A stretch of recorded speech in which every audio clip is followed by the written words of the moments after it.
Joseph Ratzinger, La foi chrétienne, hier et aujourd'hui. La Sainte Église catholique. Grâce au don du Seigneur qui s'est livré sans plus se reprendre, l'Église est pour toujours la communauté sanctifiée par lui, celle en qui la sainteté du Seigneur est rendue présente au milieu des hommes. Mais c'est vraiment la sainteté du Seigneur qui y est présente et qui, dans un amour paradoxal, choisit sans se lasser, comme réceptacle de sa présence, les mains sales des hommes. C'est une sainteté qui éclate et se manifeste comme sainteté du Christ au milieu du péché de l'Église. Ainsi, le visage paradoxal de l'Église, où le divin se présente si souvent dans des mains indignes, où le divin n'est présent que sous la forme du « malgré tout », ce visage devient pour les croyants un signe du malgré tout, de l'amour de Dieu, qui est toujours le plus fort.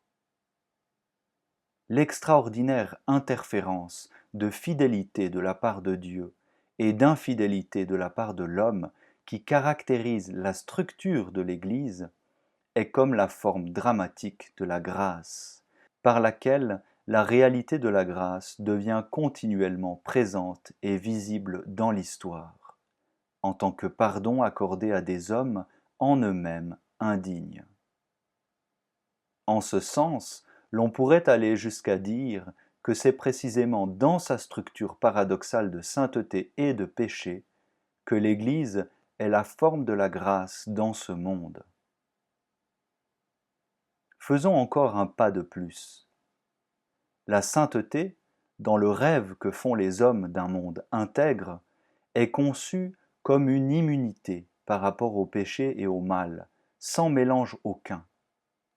Il y a là toujours une certaine façon de penser noir et blanc, qui écarte et rejette impitoyablement le côté négatif des choses, celui-ci pouvant d'ailleurs revêtir des formes très variées.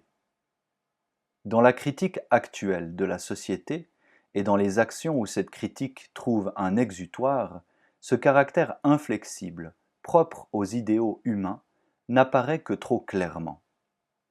Aussi ce qui, dans la sainteté du Christ, choquait déjà ses contemporains, c'était l'absence totale de ce caractère raide et tranchant. Le feu ne tombait pas sur les indignes, et aux zélateurs on interdisait d'arracher l'ivraie qu'ils voyaient prospérer.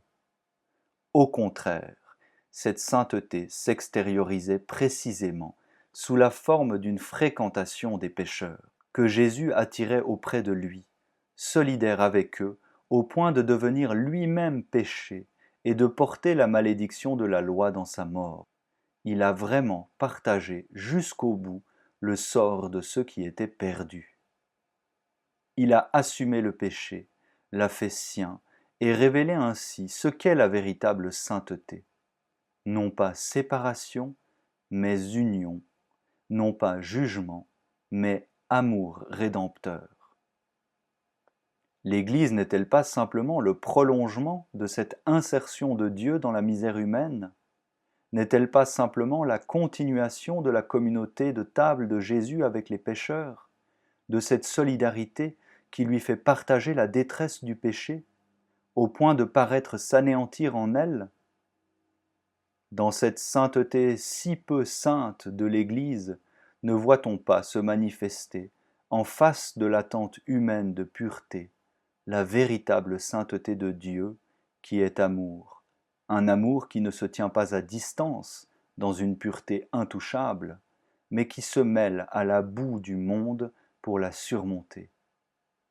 Dès lors, la sainteté de l'Église peut-elle être autre chose que le fait de nous porter les uns les autres, ce qui d'ailleurs n'est possible à chacun d'entre nous que parce que le Christ nous porte tous.